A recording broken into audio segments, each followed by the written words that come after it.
switch to my account.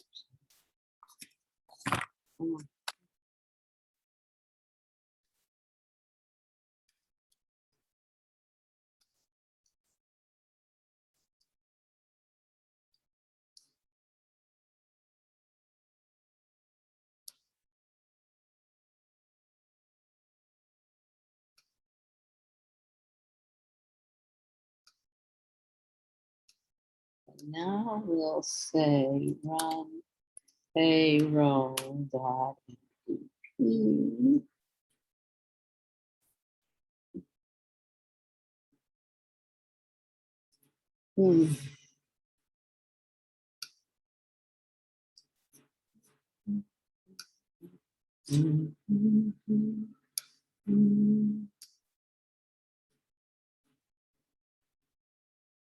Hey, David.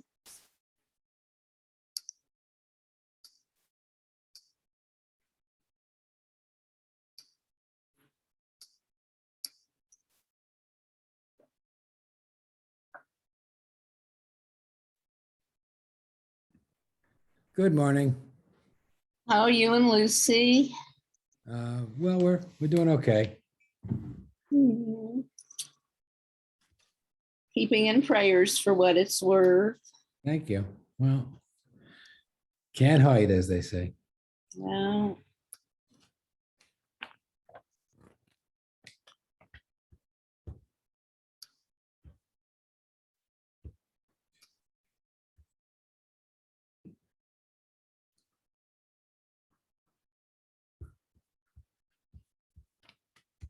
Who's teaching this morning? Interesting question. I've been in Colorado running around with my sister, and we'll find out. Oh, okay. Okay. I'm trying to actually do a client's payroll before Talmud starts. Yes, preview that payroll. Okay. And she's very considerate. She didn't text me on Shabbat.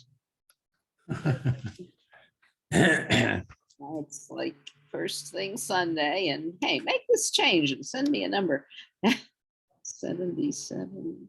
No, not on it. Change that number.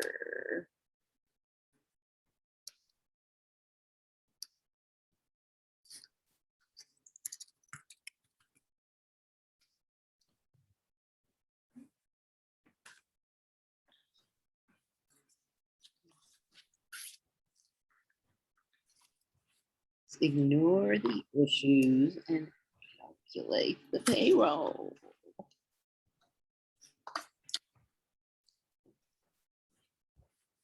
Okay, 800327. That's very exciting.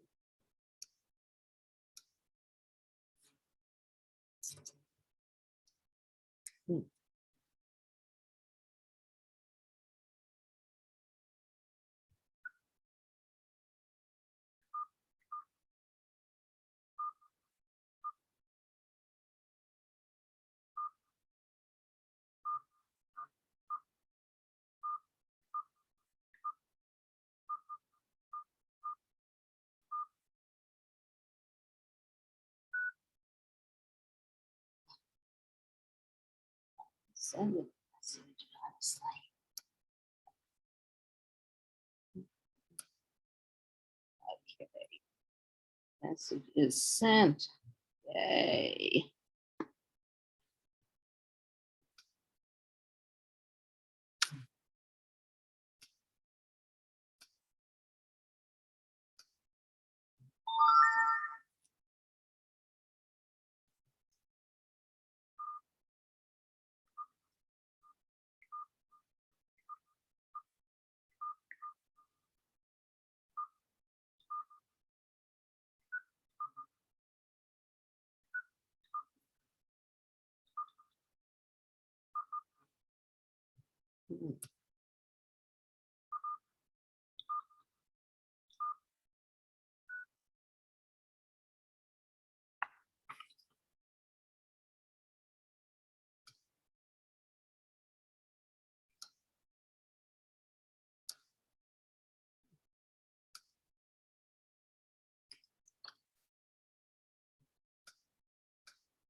Ah, okay, here comes Lori. I don't think she's leading, but hey, Lori.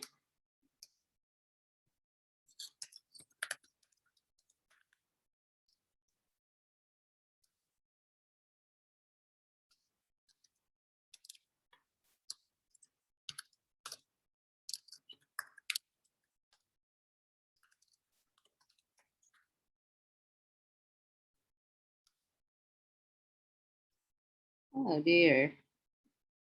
Lori's having a hard time getting in.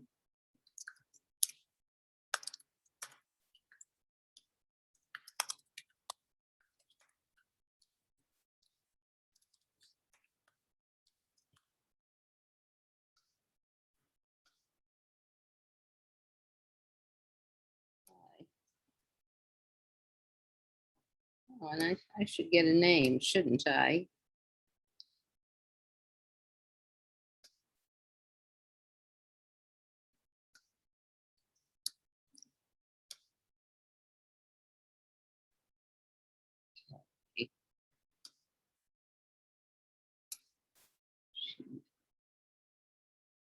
Hmm.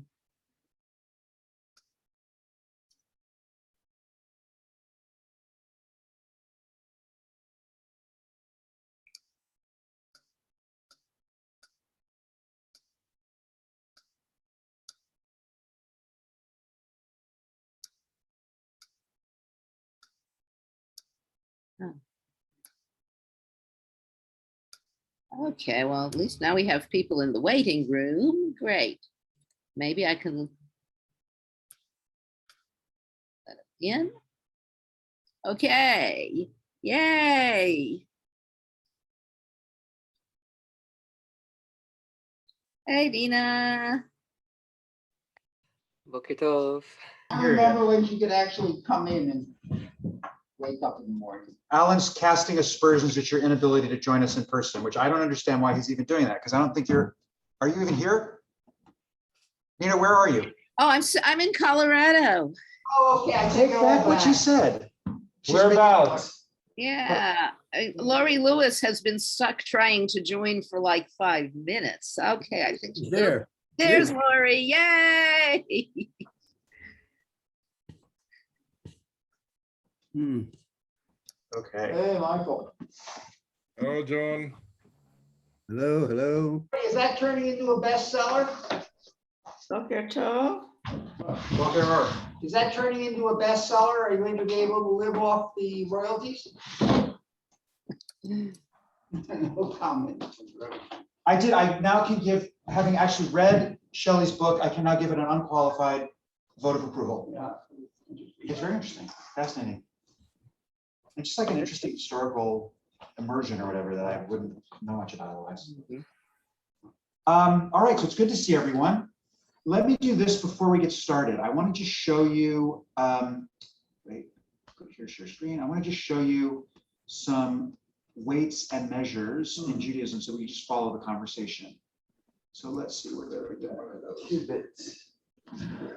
So I found this, which I thought was actually super helpful. There's only two we're going to worry about today, but just so you get a sense of this, right?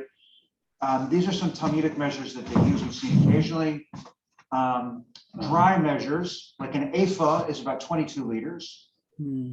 And this is actually kind of helpful. They say it's like the equivalent of a regular sized backpack.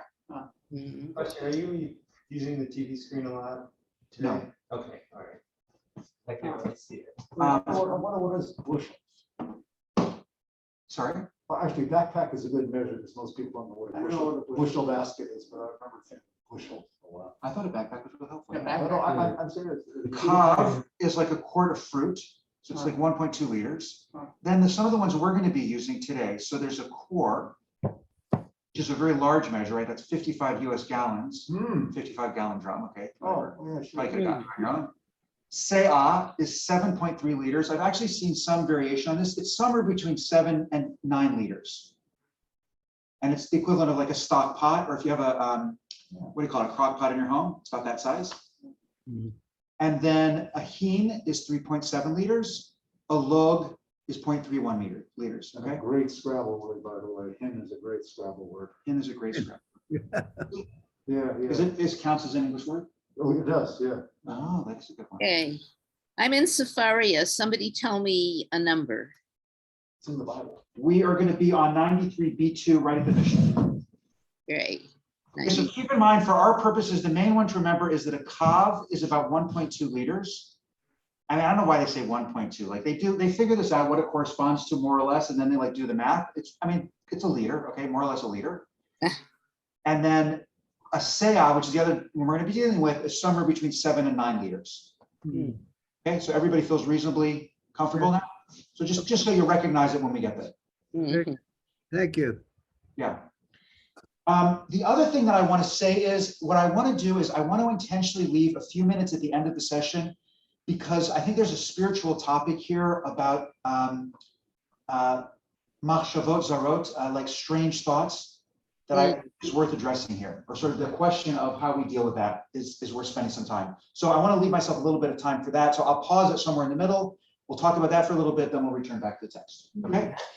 So let's pick up at the Mishnah. We're 93b2.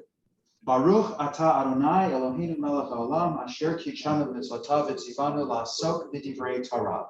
Praised are you, Lord our God, who makes us holy through your commandments and commands us to busy ourselves with Torah. Okay. So we I'm have sorry, David, which page are we on? I missed it. 93b2 at the very bottom. Thank you. And no Jeff today, so we're going to have to follow on our own books. Mhm. Hamocher perot l'chavero. So if you sell grain, harei zimekabel, the buyer accepts upon himself rova tinofet l'seah. Okay, a quarter kav of impurities per seah purchased. So again, remember, a kav is more or less a liter. So what you're saying is it's about a quarter liter for every 8 to 9 liters that you purchase. Okay, are you with me? Right, so about, 1 part in 36. is it 1 part in 36? It's about a cup. No, that's not one part. It's more like one part in 20. It's like 1 part in 20. Okay, so you have to assume that when you buy bulk grain, that about 1 part in 20 is going to be assorted with various impurities. Okay. Te'enim, however, for figs, it's a little bit different. Mekabel alav eser mitulaot l'seah. He accepts upon himself 10 wormy ones per 100. Okay, so when you buy a big bulk purchase of figs, 10% of them can be of poor quality before you can demand your money back. Martef shel yayin, for a seller of wine, mekabel alav eser kosasot l'mea. He accepts upon himself 10 barrels of souring wine per 100. So that's the same as the figs. Hankanim bas Sharon, however, in the district of Sharon, mekabel alav eser pitasot l'mea. He accepts upon himself 10 inferior ones per 100. So is this? Meaning crummy wine. In other words, the Sharon wines are, I believe, are better. So if you get so what you're saying is you're expecting to get 90 really good ones, and then you have 10 that are only going to be the same as like wines elsewhere you might buy in Israel. Okay. So is this just telling you what the standards are in different places, or is this laying down law? This is laying down law. So this is, and I think it's also introducing the general concept of whatever, nothing is 100%, right? I mean, this is true in modern stuff that we buy today. Yeah. But we don't talk the way about Tameh. This is not tuma and tahara. This is not purity and impurity. Yeah. This is straight up like you buy stuff and here's the allowed admixture that's not what you wanted. So it's loose, because we're talking about impurity. One drop it's over. Oh, you're hung up on the word tinofet. So in One Hebrew, on 1 on 20. yeah, no. So tinufet is impurities, but it doesn't mean tameh. It's a different word. So it's different standards Yes, for different things. correct. This is real world in the marketplace kind of act. This is real world in the marketplace. The Yeah, UCC of Israel or Jewish law. exactly right. No, and it's the same thing today, right? When you buy food, if they don't have to list ingredients. There's some number, I forget what the percentage of this thing is. If it's below a certain number on the ingredients list on your thing, they don't have to list it at all. Right. This is an argument in favor of kosher supervision on anything. Because they can put, I'm just saying, they can put treif in a vegetarian product. They just don't have to, as long as it's below a certain threshold, they don't have to tell you. And similarly, when you buy grains and other things, particularly in bulk, you have to accept a certain percentage Yeah. of impurity. It's impossible. It's not on the seller to make it that pure. David, is there any implied assumption here in terms of the time frame? I mean, for example, when you come to the wine, I mean, can you get back to him after a couple of years, or is that within No, this means, I see what you're saying. This means more or less at the point of purchase. at the point? Right. Thank you, David. I mean, you're right. With the barrels, you obviously don't open them all immediately. So if you started opening up barrels and then you realize after a few months of opening barrels, I think you could still go back and say these were inferior. But sort of the Thank you. normal lifespan of the product. Yeah, Lori. It's if you go to the local supermarket and you buy a bag of any kind of whole grain or legumes, it says check for impurities for chaff, for stones. This is a natural product. It's the buyer who is responsible for checking for that kind of thing. Right, that's right. But the statement's been made. Once you, it's one thing to buy it and say, no problem. The other is, like you said, Lori, if they make the statement, no guarantees expressed or implied, then they're off the hook. That's right. If I were to sell you wine and saying, I know the standard here is 1 in 18, but basically I'm selling you wine that's about 25% bad. And this is the price. Yeah, that would be fine. You're cool. Correct, right. If you could What if, So I see that. what if we're 90% bad though, and you claimed it was 25% bad? then you have the same problem. You'd be violating your rule. So, but look, and again, here, we don't usually buy this way. When we buy from grocery stores and marketplaces, we accept a higher level of purity than we can find the stuff in bulk. In Nebraska, when you're selling wheat, like commercial wheat farmers, they expect that it'll have like no more than 1% rat hair in it or something really disgusting. Right, exactly right. That's exactly the same thing. Yeah. I mean, if you want to keep, if you want to keep eating, if you want to keep eating, actually don't do much work on American food production because it's completely disgusting at every level. Tane Rav Katina. So Rav Katina taught a Braita, Rova kidney lasea. When the Mishnah says of the impurities of wheat, it's a quarter kav of legumes per seah. So again, like a cup or so for 8 or 9 liters. It's talking about, it refers specifically to legumes, not soil. So what they're talking here is when you do harvesting, sometimes you're growing crops next to each other. And so there may be a small admixture of crops, but not that you can actually put rocks or soil in, right? So in other words, it's one thing for them to sift out the food from the non-food, but it's a whole different thing for them to separate out all the different kinds of food. People do that. The afrurut, and by the way, this is a real issue even again in food stuff today. My daughter Natal is celiac, which means she's really very allergic to wheat products. So stuff that you buy that doesn't have any wheat products in it will often list that they may have been exposed to wheat. So legumes, so like legumes are a problem. I can only buy the only nuts. I make a really good walnut pesto, and I can only buy walnuts at Trader Joe's because they're the only ones that have the sign saying they're free of the impurities. The other ones say they may have flour stuff mixed in. So this is a common problem. Well, there are labels on certain products that say this product was made in the same factory with peanuts. Right. This product with wheat, peanuts were processed as well. There's no peanuts in it, but peanuts were processed as well. So to declare as trace peanuts. Right. This is an issue with Pesach stuff too. Like if you buy frozen vegetables, I had this happen to me once actually. I had a bag of frozen vegetables, not for Pesach, just for regular use.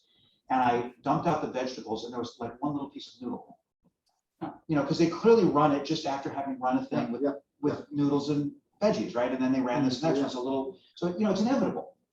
I once found a Band-Aid in my food, frozen food. That was kind of disgusting. Oh, that's way more gross. Oh, gee. All right. I tossed that. Yeah. Good choice. Low. And does the buyer indeed not have to accept soil? In other words, wait, what do you mean it's got to be a food product? I thought we said any impurity. The Amar Rabba Barchia, Kitosafa Mishmei de Rabba. So Rabba Barchia of whatever this place is, Kitosafan, said in the name of Rabba, Borer Soror Migrano Shel Chaviro. One who picks pebbles out of the wheat in his fellow's granary. Turn the page, please. Notain lo demechiti. Now we're on 94A1, Nina. He must pay him the value of wheat equivalent to the volume of pebbles removed, which seems to mean that even pebbles must be accepted by the buyer. right? So in other words, if you give the guy the bushel and he starts picking the pebbles out, he still has to pay for a full bushel. Mhm. Oh, right? The purchaser's getting his bushel. So he picks out some of the rocks, okay? But he still has to accept this cup's worth of rocks as part of the purchase price. He's not allowed to remove them and then have To some level. As That's long the- as it that's doesn't the cup. exceed the limit. That's right. If he accepted, if he got 2 cups, he could say, hey, top it off. But if he can only get up to 1 cup, he can't tell the guy to top it off.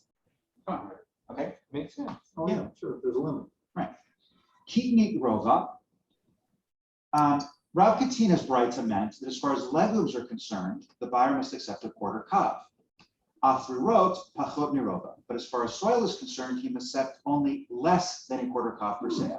So they come up with a sort of resolution here. For the legumes, the buyer has to accept a quarter kav, but for soil, the buyer accepts anything less than a quarter kav, meaning if he starts pulling out the soil, then the guy would have to top him off. Okay, it's a less clear measure for the soil. Up to Savor. it seems to be the buyer's sort of up to a quarter cup, but not to exceed. But if it's less than that, it's not like he has to that he has to refund the buyer. So they're gonna be too mathematical. It's saying a quarter cup and less than a quarter cup. Yeah. The difference is Minuscule. minuscule. So what's the point? Well, part of the point is they've got 2 contradictory sources that may not know each other, and they want to come up with a harmonic, with a resolution for the 2. Note 3, right? In fact, he must accept both soil and legumes. However, he must accept a full quarter cup of legumes, but he must accept only up to, but not including, a quarter cup of soil or stones, right? So just a tiny difference. Thus, the 2 rulings don't conflict. For Rav Katina's Braita, which explains the Mishnah, refers to a quarter kav, whereas Rabbi Bar Chia's ruling holds true with respect to less than a quarter kav. It's mathematically troubling. It is mathematically troubling. And again, it's the larger Talmudic endeavor of trying to make all these sources connect with each other. But in this case, I suspect they're 2 relatively independent rulings. So it's not that one actually conflicts with the other, it's just one doesn't know the other. Right? Okay. All right, continuing. Afrirut rovalo. And as far as soil, a buyer is a buyer indeed not required to accept a quarter kav. Bahatanya. Hamocher pirot lechaviro. If one sells produce to his fellow, chitin, and the sale was for wheat, mekabel lavrova kidney l'seah. The buyer accepts himself a quarter kav of legumes per seah. Right, again, about a cup more or less for every 8 or 9 liters. Siforim for barley, mekabel rova nishovet l'seah. He accepts upon himself a quarter kav of straw per seah. So getting a sense here of what is likely to contaminate what in their agricultural products. Adashim for lentils, mekabel alav rova afrirot l'seah. Now for lentils, he accepts a quarter kav of soil per seah. My lav hu adin lachitin l'siri. So isn't it true that the law cited by the Braita regarding the amount of soil for lentils would then be the same for wheat or barley? In other words, we sort of went through this list. Is this a list that's meant to refer back to everything, or is it limited to each one? Do you follow? Like, in other words, for wheat, I have to accept this amount of lentils, but not necessarily this amount of soil. Or is it that everything's everything? Okay? Well, this is giving me a whole new perspective on people who kosher rice for Pesach and why they go through it 1 grain at a time, because like this is the cultural background. Everything's going to have stuff in it. Yeah, and again, I think you should actually be cautious about this. Don't imagine that in modern food process that you're safe from these kinds of contamination issues, because you're not. Yeah. Now, I do believe, or I'm willing to trust labeling, meaning if somebody says this is free of wheat contamination, this product contains no gluten, for example, I think that's a believable. Because we know today it's a serious business. We know today If it was 30 years ago, when we were less conscious of it, I wouldn't have given it as much thought. But today we know that celiac is a serious business. Right. So the labeling, I think, is solid, but so then one can also use it for the purpose of contamination. Meaning, if you buy a bag of rice that says it's free of wheat contamination, then you can assume it's free of wheat contamination. But these, I don't believe, are processing issues. These are harvesting. These are harvesting issues. That's right. As one who in my teens did real what was called stoop labor, seriously, working with migrant farmers and actually doing this through labor. It is, when you are picking stuff up off the ground or harvesting it, it is not in your interest to clean it off. It's in your interest to get it in the bag as soon as possible and move on, because you're doing piecework. Right, So and we're this imagining, is, harvesting problems. right, and we're imagining this is the purchaser at a stage below where we usually buy our produce. Yes. So we have one additional processing step in the way we do it, right? There's somebody buys it from the farmer in bulk, then processes it into various packages and food and whatever, and then we buy it. They're talking about you're one step below that, if you will say, in the market. You follow? In other words, you're buying it from the bulk producer. So it reduces the burden on the part of people doing the harvesting, because they're expecting they're gonna have a certain. That's right. time. That's right. I mean, I've done this a couple of times. I've gone over to Lent's place for his grape harvest a couple of years. And it's the same thing. Like you end up with a certain amount of stems and other stuff in the grapes as you're clipping them. And you're not supposed to try and remove everything because they don't want you to crush the grapes. In other words, the level of precision that you would need to do that is not what the laborers, if you want to talk about my brief and very bougie hit into stoop labor. My point is that the migrant workers, they have got to keep moving if they're going to feed their families. They just have to go. Right. Yeah, but he has some Mexican guys who work for him also, and like we do like a little party harvest to like feel like we helped harvest the grapes, and then you just watch them moving like it's a totally different. Yeah, I mean, they're they're totally. professionals. They know what they're doing. Serious business. Yeah. They also know how to stand, so they don't end up. You talk about stoop labor, like they know how to stand. I think we don't know how to. I end up with a back pain. They do it a whole day. I mean, I'm sure they have some aches and pains, but Did you use a blade? we use these sharp scissors because we're getting grapes. And you have to be careful about the scissors. They're really, really sharp. All right. So weiter, as they say. Shani adashim. So the case of lentils are actually a different case than the ikar akri levu. They're, because when they're harvested, they're uprooted rather than cut, right? You actually yank them out.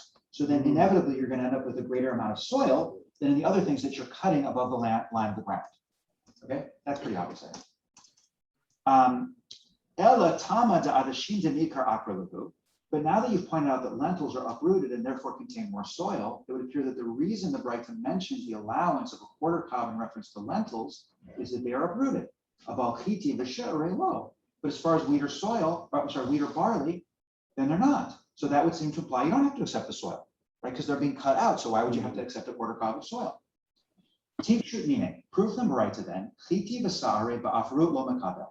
that wheat or barley, a buyer need not accept a quarter cob of soil. Okay, but then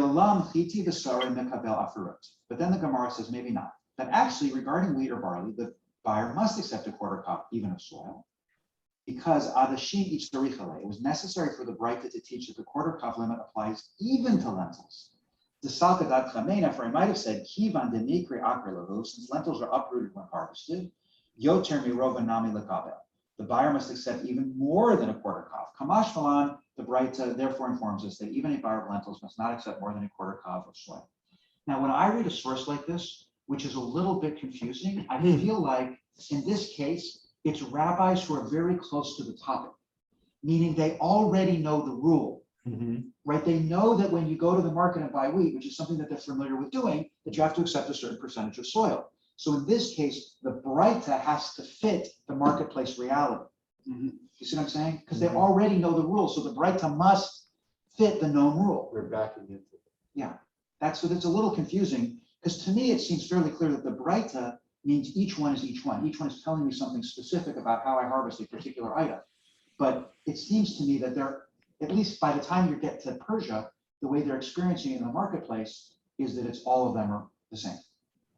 But the reality is you're going to get much more dirt with the lentils. Because you're taking the whole plant. Right, but they're saying, so for lentils, you're limited to the quarter cob, even though it's harder to get rid of the dirt. For the other ones, you're allowed also the quarter cob.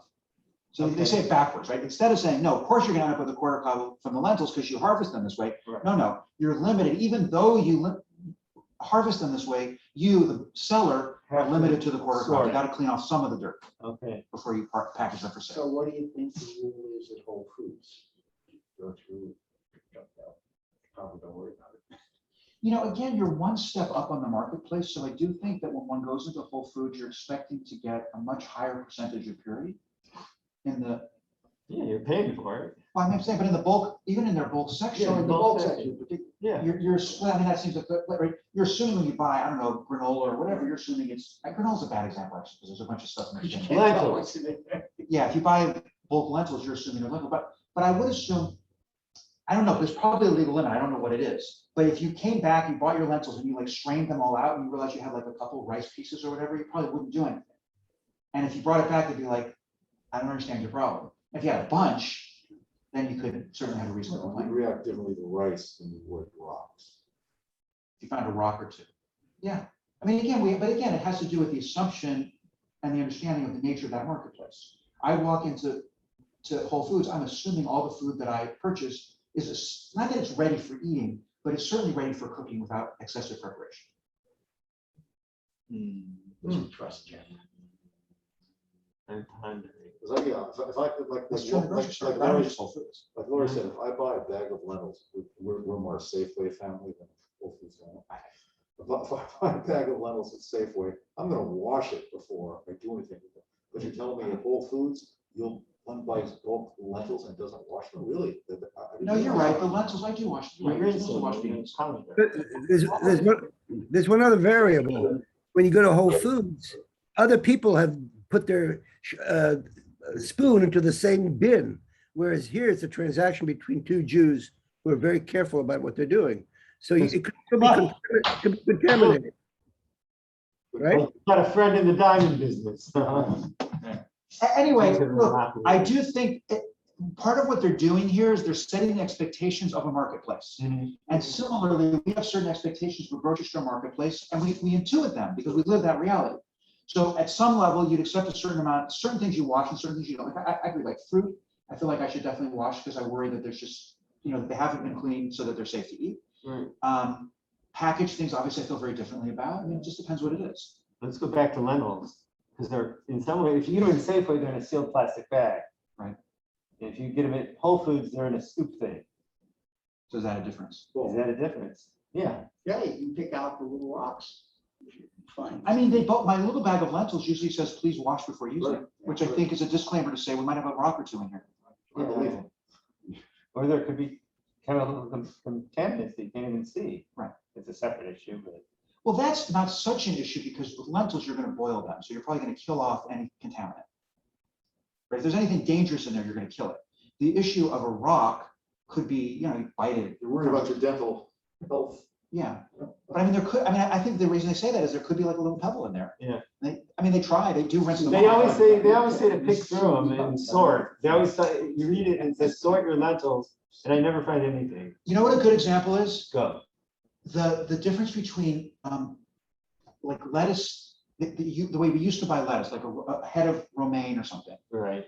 versus these like prepackaged Yeah, triple wash things. Exactly. Right, Yeah. it's clear when you buy the romaine, the head of romaine, you should wash it. Yeah. It's also clear, and it's labeled this way, when you buy, they say triple washed and Yeah. ready Ready to eat. now. Right, so they're distinguishing between the two categories. Okay, Yep. all right, Perfect. let's go on. Different grains would start sprouting at different rates. You don't want the stuff to start sprouting Separate issue. if you have too much dirt on it or too much liquid. Oh, you're saying there'd be a worry of contamination from the soil might cause it to actually start sprouting? Yeah.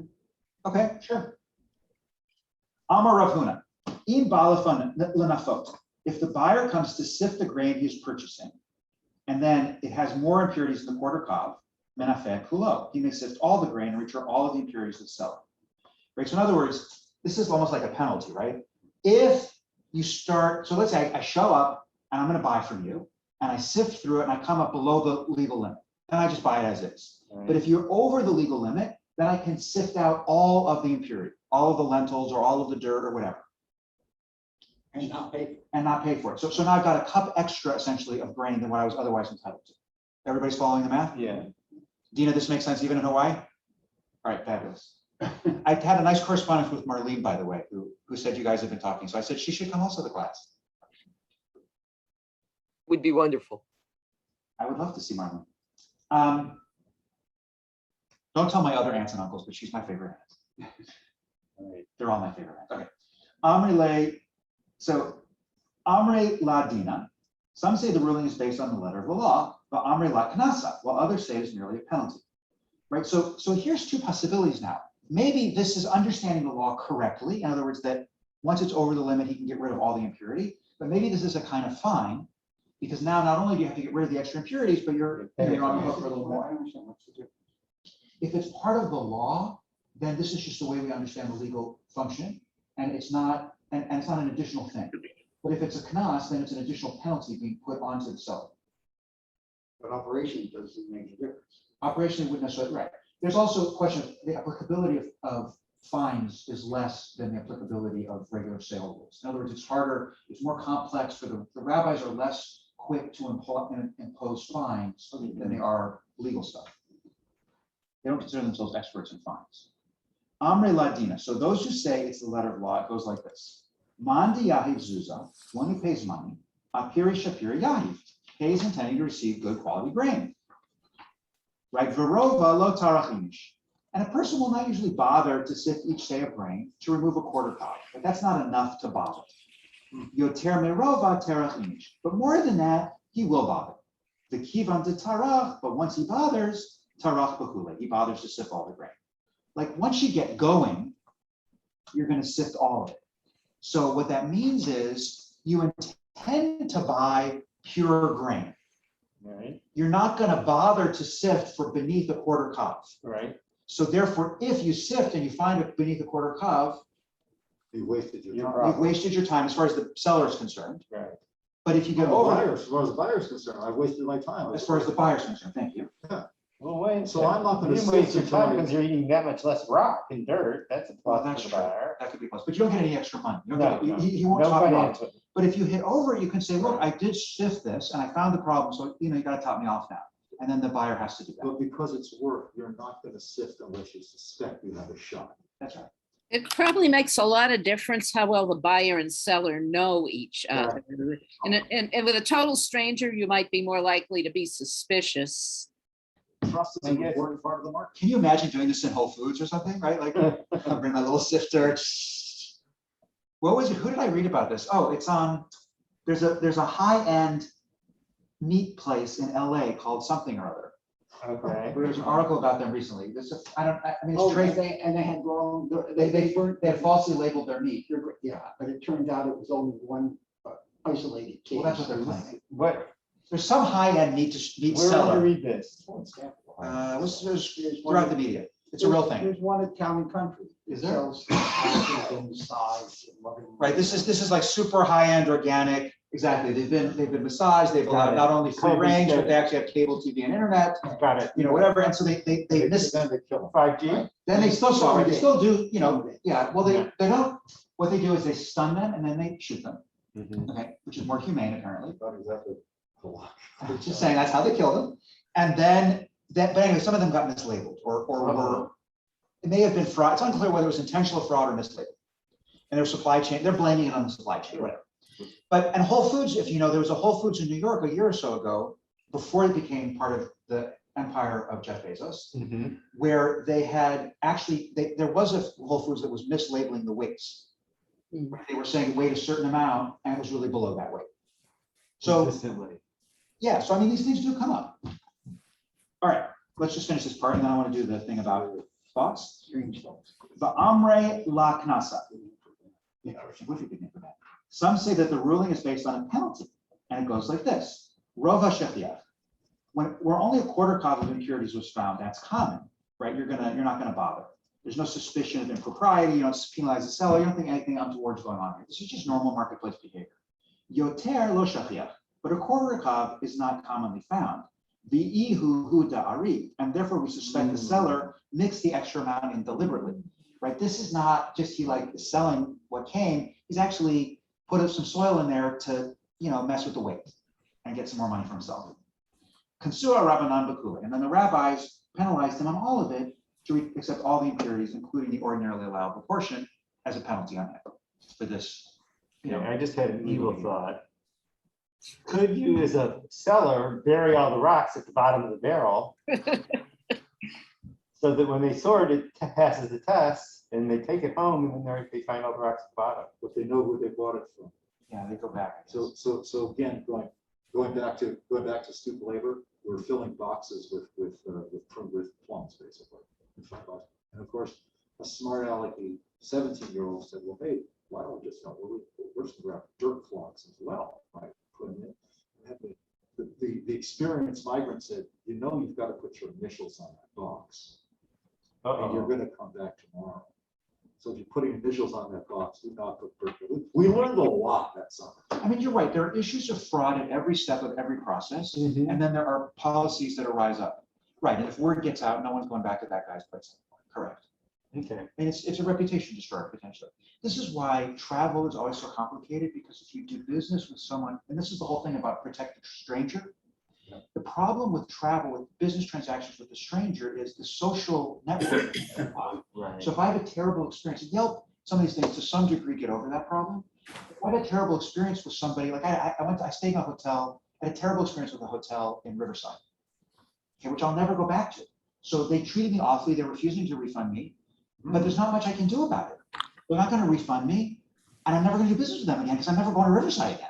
Yeah. It was a sort of weird situation, just where I decided to stop on a road trip, whatever. I mean, it's totally random Right. stuff. So they don't care.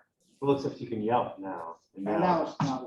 they Well, I care. should have looked on Yelp before, because, yeah, it was Other kind people of, should. I wasn't the only one to have had a similar experience. Okay. All right. So let me talk for a second about thoughts and strange thoughts and impure thoughts and all of that. This is a well-developed area in Hasidic literature. And it came up for me in reading this material about how much we allow of the impurities. So if we're looking for pure intention, I think we have a very difficult problem.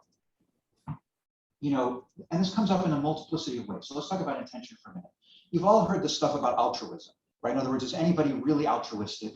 Meaning, if I do an altruistic thing, it makes me feel good. So is it really an altruistic act, right? Like I like giving to Second Harvest. I feel good when I see on my credit card that my monthly number has gone through. Like that makes me feel good. So maybe it's not really altruism. Could I So- introduce you to a new word? Yeah. Barterism. The interesting combination of Bart and altruism. I see. So if I do something good for you, No. If I do something good, like let's say I've got some really nice ice cream. okay, I could share it with you, or I could eat it all so you don't get fat. I see. So barterism could include looking out for oneself at the benefit of others. Exactly. Yes, that. Okay, so but here's what I'm trying to say. So one thing is, this material is kind of arguing against that as a sort of reductio ad absurdum, Okay. right? Okay, fine. You can't have a perfectly altruistic thought in the same way that you're not going to get perfectly pure grain, but that doesn't invalidate the sale, meaning it doesn't invalidate the fact that it is altruistic. And then your point about barterism is a great one. There are places where you clearly cross the line, meaning I give to the tzedakah really because I want my name on the list, and I do give to some things, not so altruistically, but because I want people to see that I'm giving to their causes, so Okay. they in turn will also support my causes, right? Okay. Some of my giving is like that. Okay. And I would say that's frankly not so altruistic. Yeah, I agree. It's more barteristic. It's not. No. No, but it lacks if I'm really intending, if I want to give, like I think my giving to Second Harvest is done because I really believe in the cause and because I want to feed those who are hungry, and I don't do it for any kind of recognition or reward, right? But there are other giving where I'm also happy to give to the cause. It includes an altruistic, but the impurity is higher. Absolutely. Because there's external motives, and I'm trying to get people to do things for me later, sort of create some responsibility back and forth. So here's a question for There's a you. lot of giving. I have people, I'm getting married and I'm having people donate to the Davis Finney Foundation, which is So it's for like Mark- solar. Sorry, I'm getting married and instead of in lieu of gifts, I'm having people donate to the Davis Finney Foundation. Davis Finney, okay. He has Parkinson's as well in the second foundation. Is that barteristic or altruistic? So here's the thing. You have to, in some ways, examine. So this is the cheshbon nefesh piece, right? Examining one's own thoughts. Okay. I'm not sure I can answer the question for you. Well, I think I can, because any money that I give is going to lead to research that'll not benefit me. It'll be too late. So then it's altruistic. So it's altruistic on your part. Yeah. But I think, But if I'm invited to your wedding, Yeah. so I get these kinds of things all the time. A friend's child is bar mitzvah. They say, we don't want gifts, give to this cause, right? Which I think on their part, altruistic. On Okay. my part, gee, I've got a pretty healthy philanthropic life. I don't need to give to more things. But this will make the family happy. I'll give $18. It's been recognized in Hawaii that Reba has her hand. yeah, Reba, go ahead, please. Thank you. A couple things on the altruistic thing. It is possible, even with giving, to do it anonymously. And that would seem to me is the highest level. And then there's no question about it. And on the other hand, there was one time where I had an experience where I did want to do something anonymously. And the executive director of the organization, it was not Colomet by any means, said to me, please let us list your name because it will inspire other people. Maybe they'll think, well, if she can do it, I can do it. And that one seems to me a great thing. I agreed to it because he kind of pushed me a little bit and it was okay. But that seems there's the dual edge there because you do get some recognition when your name is listed. That's absolutely right. No, that's very good. That's very helpful. And again, it's about looking at your own intention and purposes. So the other thing I would go to is about prayer. All right, so we talked about giving and altruism, but let's talk about prayer for a minute, or focus or intention generally. So in theory, the idea of prayer is to be totally focused on the worship experience, on the liturgy and the ideas and sort of spiritual connection that they need to bring up. My experience of prayer as someone who's moderately practiced in prayer and does so regularly, okay, is that I do have strange thoughts arise. They're not necessarily problematic thoughts, by the way. Okay, I think sometimes people misconfuse strange thoughts with like something like impure thoughts. Okay, it's not that they're necessarily problematic, they're just not about prayer. Unfocused thoughts. Unfocused thoughts. And so the challenge is to understand what is, with effort, what is the acceptable level of impurities, if you will. Okay, in other words, what is this is where the compassion comes in. Well, maybe I'm being too lenient on myself, but I really don't think it's a realistic spiritual goal that I will have no extraneous thoughts. I just don't think I'm not sure it's even humanly possible, and I don't believe it's where I'm as a human being. And I can have prayer experiences where I really don't think about the prayers at all, right? My prayer skills are good enough that I can recite the words and like nothing's going on up here, okay? So, or that what's going on up here is like planning for this and thinking about that. Hang on one second, Mike, I see your hand up, just one second. So what I'm trying to assess for myself is what's the quarter cop? In other words, what's the level of attention where I want to start saying I need more effort, and what's the level of attention to say, now I just want to notice and let the thoughts go, but anymore I'm beginning to be counterproductive. How do you do that? Super hard. Oh, I thought you were going to get Benjamin the sermons because I know how long my morning prayers normally take. Yeah. And they always go twice as long. It's not for me a question of time. It's a question of the level of effort. So I think what I begin to notice is I could probably give you, I mean, I know you're looking for in some ways almost. No, I'm not. I was just curious. For me, it's when I'm I don't know, something like 3/4 of the time maybe where I'm really present in the prayers and I'm noticing the words and I'm remembering where I am, as opposed to, where it begins to tip over that, where I start dreaming and my thoughts are in other places. Shopping in Shabbat morning, you're learning about your sermon, and you have to not be thinking about what you're going to do. Requires enormous discipline. Perhaps you have to No, enormous discipline is Yom Kippur. Well, right. That's enormous discipline, because I tell you, I get in countdown mode pretty quick in the afternoon service. No, I mean, so it seems like. So honestly, for me, I would say, making unreasonable demands of yourself probably isn't fair. well, that's right. I mean, so and I would say different points in my life that's been harder or easier. Like I think now actually it's easier. I feel like the stakes of a Shabbat sermon feel less to me. Meaning I'm excited to do it, but I don't feel like, I don't know, there's a point in my life I was like nervous every time, but like how's it gonna go out? Not that. This side about that. Whatever, I can say anything I want. It's like on baseball. No, but I still put, I mean, it's the same thing, by the way. But I mean, the same thing, I put the right effort. So I'm really okay on a Shabbat Shalom, and I actually find that the sanctuary invites and being with people actually does help me. Sometimes I find as it's getting closer, you're right, when it gets close to the drush, I'll be there. And if I walk up by myself, I'm actually better at concentrating on that in the davening because I go over everything and I can like let it go. Anyway, so I just want to notice this because I want to suggest to us at the holidays, I mean, to Bard's point, the holidays are difficult for many reasons. One of them is there's just a lot of liturgy. And maintaining focused attention is extremely difficult over a period of time. So I invite you to think about how you want to manage that and what's appropriate for you. In other words, what's the effort, right? What's real effort without hitting that point of diminishing returns where what you're really doing is just beating yourself up. And so the effort may include to say, I can be really focused on, like for me at the holidays, to your point about like, I am worried about like what comes next. It comes up infrequently enough that my head's on the logistics. So I try to have a couple davening experiences that will be really profound. Like I'm really into mincha for, yeah, Dean, I promise I'll get there, I know. I try to be really focused on mincha at Rosh Hashanah and Yom Kippur. So there's different points where I really try to really focus on the prayer and ignore the tefillah. Like that's my way of dealing with it. Mike, I'm sorry, I spoke too long and I started. No problem. As a person who's been trying for some years, quite a number of years to practice meditation, you've really raised the key issue. And not that I have any greater clarity into it, but their suggestion in meditation is, of all the people who practice it, has been practicing it for a longer period than I, is to accept the fact that one does not have a control over these things.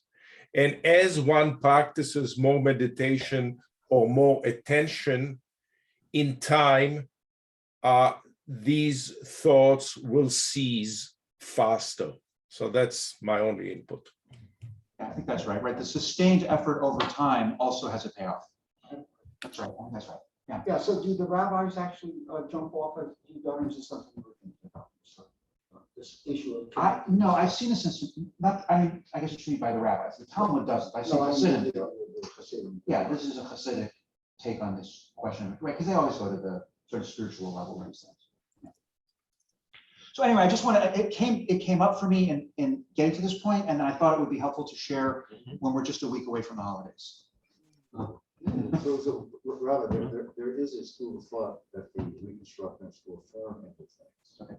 That if you're sitting and praying and your mind wanders, the wandering is the prayer, and that's a good thing. Embrace it. You've heard this, sure, you've heard this. Yeah, I mean, I think that's a good thing. That's a wonderful thing. You're in shul, you pray, and your mind wanders, and that wandering is somehow sacred.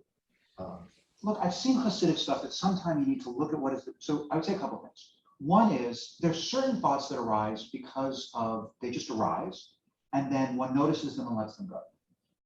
Okay, so whatever pops in your head, pops in your head. There's other things that come up where you're allowing your focus to be distracted. You need to put some effort in. So my mind can be distracted by telling myself a story, or I'm fantasizing or thinking, or whatever comes into my head, right? And I follow the thought. That's something one wants to avoid. There's a third category where a thought may appear, particularly if it appears repetitively, where maybe you begin to need to explore why is this thought arising, and that's the place where it may become part of the prayer. I may realize that even a mundane thought or a worry, like what's actually at the base of this worry, this is a place I need to put my spiritual focus. That's how I understand that. The risk or the misuse of it, I think, can be, well, anything that pops into my head is a prayer. Like that gets away from the challenge of effort. That is a great counter argument. I'm not defending that argument. That's a great counter argument. All right, good. Go on. All right, a little more. So now we get yet another siman, because this chapter loves simanim. Kol trei shtari de Ra'avin bar Rav Nachman ona'a v'kablanuta. Sorry. So the mnemonic, which is more easy to remember than some of them, any two documents of Ravin bar Rav Nachman are price, fraud, and contract. Okay. So it's a little nonsensy, but you can at least remember it. Beitive. So we're still on the same subject of the impurities. They challenge Rav Huna's ruling from a Mishnah. Kol sa'ah sheyesh ba rova mimin acher. Any say of seed that contains a quarter kav of a different kind of seed, yema'et. You first must reduce the amount of foreign seed to less than a quarter kav before planting it. Okay. So now we're talking about you've bought your seed, you're ready to put it in the ground. What do you have to do? Savruha. So they're assuming derova de kilayim piyoter mirova dechacha, that a quarter kav of foreign seed has the same status regarding the laws of kilayim as more than a quarter kav of impurities does here regarding a sale. right? So a quarter kav of foreign seed is above the biblically acceptable level of mixture, just as more than a quarter kav is above the acceptable level regarding the grain sale. The katani yima'et, but the Mishnah does say reduce the amount of foreign seed to an acceptable level, which would seem to contrast with that. So turn the page, 94A3. La, no. The question, by the way, they actually, Rova de Kilan, Ki Rova de Hafadam. Yeah, I would say that they've actually mispointed this. Do you see how this is just a small thing? Do you notice how it says low with the little dot over the lamed? That's the Hebrew pronunciation, right? The Aramaic pronunciation is la. So it seems to me that we're in an Aramaic source. No, Rova de Kilan, Ki Rova, maybe. Well, Rova de Kilan, Ki Rova de Hafadam. Okay, Rova de Kilan, what is it? Hebrew or Aramaic?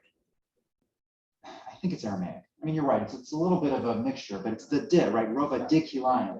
So I think it should be la rather than lo. Yeah. Okay. I mean, it's just a nitpicky point, but now you can, by the way, this is also one of those great nitpicky. The next time you find yourself at some other Talmud group, right? Then you can make the point. Somebody can say, they'll say low. You're like, no, I think in Aramaic it's pronounced la. Like you just meant. File it away. Why does it mean? Yeah, that's also confusing. Okay. Lo, Rova de Kilayim ki Rova de Hafadam. The status of a quarter kav of foreign seed with regard to the prohibition of Kilayim is comparable to that of a quarter kav of impurities here, meaning both are okay. Okay. Ihachi, if so, amai yima'et. Why do you have to reduce the amount of foreign seed? So in other words, what they're saying is, people know the prohibition of Kilayim, yeah? Okay. So if you're below these measures, the cup for 8 or 9 liters, then you don't have to worry about Kilayim. Even though it's a biblical prohibition, it's enough. Right. That's a number. By the way, it's the same thing with Yom Kippur fasting.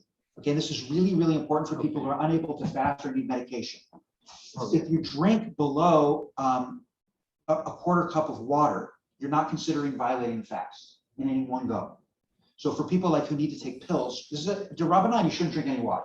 Okay, but for people who need to take a pill for health reasons, then this is really important because you can then drink that amount of water. You don't have to feel bad about anything. You've not broken the rule. It's the same thing with food. There's certain, if you eat less than the amount of an egg at one sitting, you haven't violated the fast. Really? Again, only for the purpose of medication. To Rabbanan, you're not supposed to have anything. Okay. But so what that means is if you're taking medication that's necessary for your health, Right. and that you have to eat with food, then you can have that amount and it's not violating the fast. Got it. So like, I'm trying to think, like people who are, I knew somebody who was asking me these questions, who was going through a chemo routine and they were in one of the off weeks and they're feeling very, very nauseous. And so if they didn't take the anti-nauseous stuff, it was going to be bad. I mean, it was going to kill them, but it was going to be really bad. So the answer is, it's fine. Drink a little bit of water, take the foods that you need. And if you need to over the course of the day, add in. And obviously feeling really sick, just eat as normal. But you can do because what they were looking for, John, is they really wanted to keep the fast. Like it was really, really important to them to keep the fast. So I'm trying to show them how they can still feel good about keeping the fast and, you know, basically not spend the whole day at the club. You're right. You have to know to whom you're saying. No, once you put that in the story, it made sense. Yeah. Okay. So that's the issue. So then why Yima'et? So why does he have to lessen it if it's allowed? Mishum Chumra D'Kilayim. So in the same way that the fast, we put rabbinic expectations that are higher than how we understand the biblical fast. Similarly here, it's because of the stringent nature of the Kilayim prohibition that the rabbis add in an extra requirement. You really got to get all the stuff out. Ihachi, but if this is so, that the requirement to reduce the foreign seed is only a stringency imposed due to the severity of the Kilayim prohibition, 94b1. And Maseifa, consider the latter ruling of the Mishnah. Rabbi Yossi Omer, Yavor, he must remove all of the foreign seed from the mixture. Right? So in other words, that's a more absolute position. So then how can Tanakama, if he says get rid of everything, then how can Tanakama be saying lessen? Like what's the difference between these two rulings, right? I Amrat Bishlama. So if this ruling is understandable, if you say, Ki yoter merova tunofadami, that a quarter kav of foreign seed is comparable to more than a quarter kav of impurities, right? I.e., it is an acceptably high level of mixture. Baha kami palge, for then it can be explained that the Tanakama and Rabbi Yossi differ regarding the following. Tanakama savar, lo kansunan hetera atu isura. We don't penalize the planter and require him to remove even the permitted admixture of foreign seeds on account of the forbidden amount of seed that had been mixed in. right? So if it turns out he had more than the allowable amount and he got rid of it, he doesn't have to get rid of the extra. Right, or the amount that was below the allowable, sorry, the amount that was below the allowable quantity, right? Unlike what we said before with the seller. Okay, people are following? Yeah. Okay, great. The Rabbi Yossi Savar Kansinan, but Rabbi Yossi says we do penalize him, meaning he has to get rid of all of it.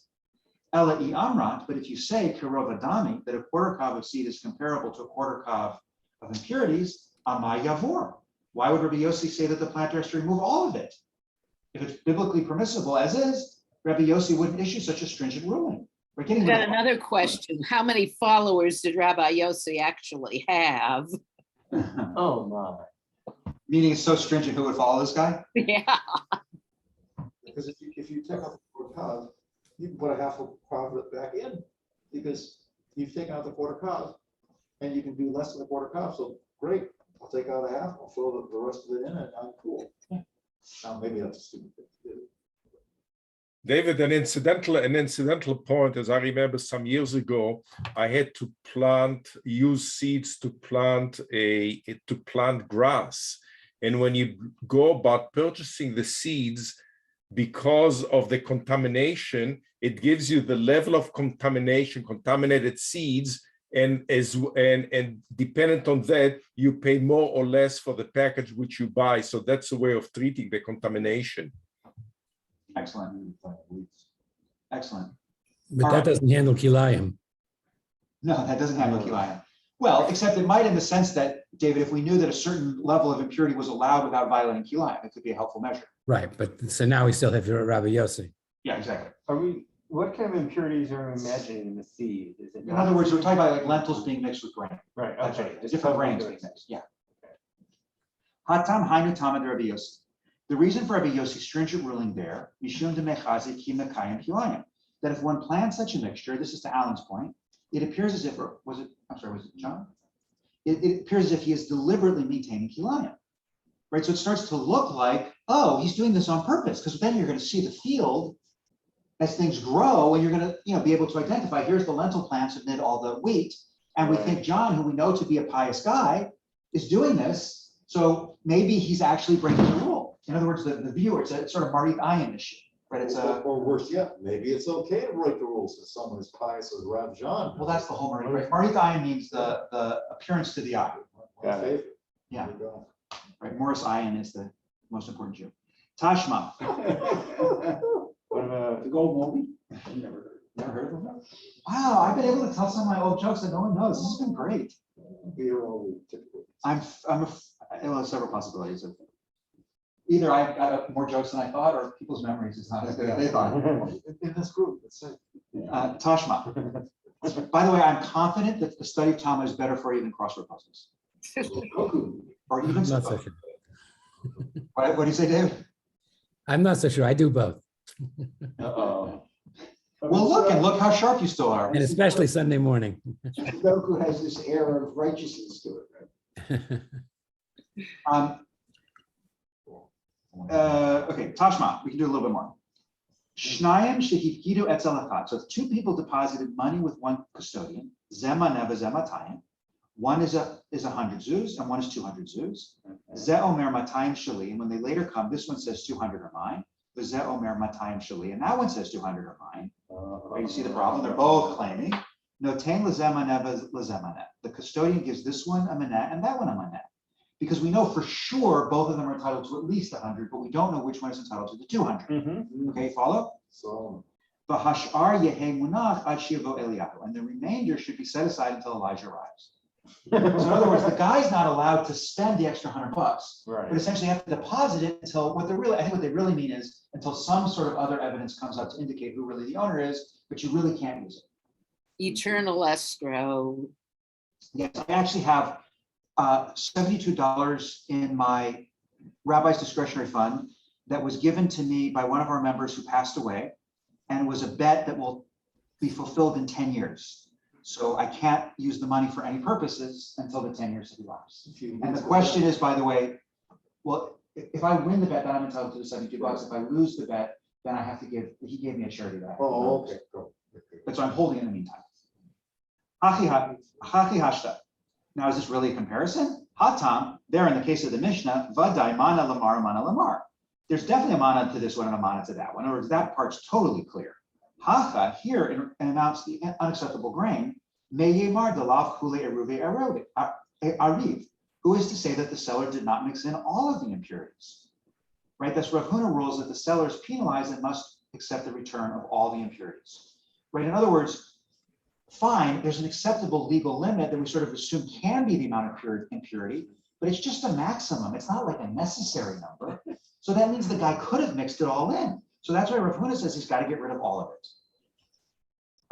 Let's stop here. We're going to get some supporting proof to Rav Huna. That's kind of how this works, but I think this is a logical stop.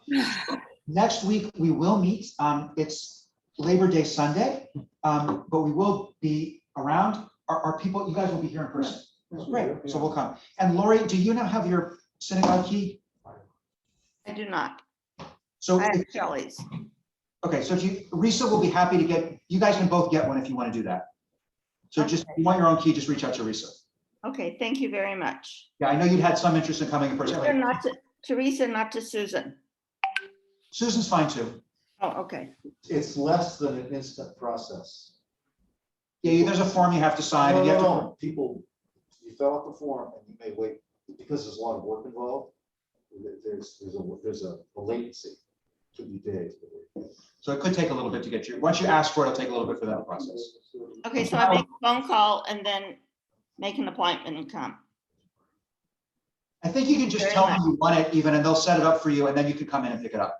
You don't have to come in twice. Okay, thank you.